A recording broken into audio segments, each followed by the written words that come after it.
두 가지만 짚어서 말씀을 드리겠습니다.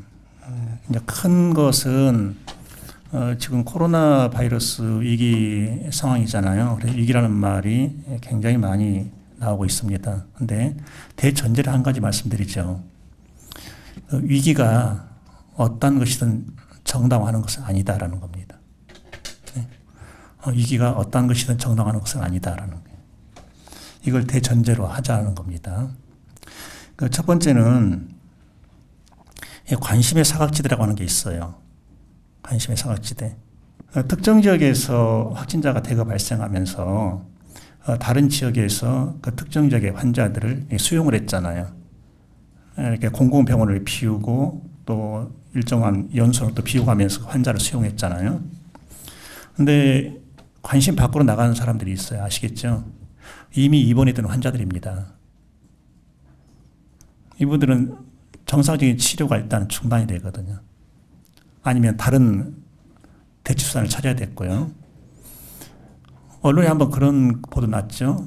국제적으로 비행기 항로가 다 막히면서 내 아이가 꼭 필요한 약이 있는데 거의 공수가 안 되니까 그 발을 동동 구르는 그런 사태가 있었잖아요. 바로 이런 겁니다. 이 코로나 위기로 인해서 더 큰 위기에 빠져 있었던 일반 환자들, 거기에 대한 관심 우리가 가져야 됩니다. 그 일반 환자들 속에는 우리 교육공동체 구성원도 있을 수 있다. 그 가족도 있을 수가 있다. 이거 우리가 알고 있어야 된다는 겁니다. 또 하나는 학교는 개학하지 않았는데 정부 지침은 유치원, 초등 돌봄교실은 열어라라고 했잖아요. 그래서 우리 전북교육청은 적극적으로 열었습니다. 그러면 그 일을 한 사람들이 있죠. 돌봄 강사들이거든요. 근데 돌봄 강사들이 그 일을 하는 것에 대해서는 당연히 할 일을 하는 거야 이렇게 생각해서 안 되겠잖아요. 그래서 그 돌봄 강사들의 수고에 대한 고마운 마음도 우리는 갖고 있어야 된다는 겁니다. 당연한 것을 했다 이렇게 생각하지 말고 본인들은 우리는 당연한 것을 한다 이렇게 생각한다 하더라도 우리는 거기에 대한 고마운 마음을 갖고 있어야 된다는 겁니다. 두 번째 말씀드릴 것은요. 그 이태원 클럽 사안입니다. 슈퍼 전파자 이게 아마 코로나 위기 이후 최초로 나오지 않았나 싶어요. 슈퍼 전파자. 근데 이 바이러스 역사를 보면 이게 슈퍼 전파자는 벌써 오래전에 나왔더라고요. 한 사람이 전파하는 겁니다. 그 전파하는 수단은 아시겠죠? 교통수단으로 하는 거예요. 배로도 가고 비행기로도 가고 기차로도 가고 이렇게 하면서 전파를 시키는 겁니다. 근데 이제 여기에서 우리가 신경 써야 되는 게 이 위기를 극복하는데 저는 세 가지 가치를 중시해야 된다고 봅니다. 하나는 협력, 또 하나는 연대, 또 하나는 존중입니다. 이 존중에서 특히 중요한 것은 인권 존중입니다. 그 인권 침해가 일어나지 않도록 최대한 우리는 노력을 해야 된다 하는 것입니다. 지금 누가 누군지 알 수 없잖아요.